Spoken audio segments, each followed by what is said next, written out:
कर्मभिश्च सत्फलितम् दुष्कर्म एव दुष्फलम् अत्युत्कट पुण्यपापानाम् सत्यम् फलानुभवमिहम्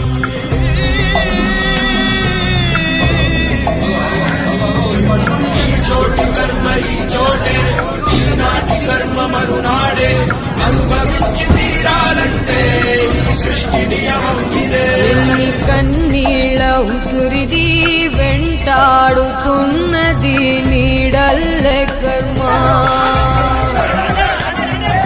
ధర్మమే నీ పాలి దండమై దండించ తప్పించుకోలేదు జన్మ.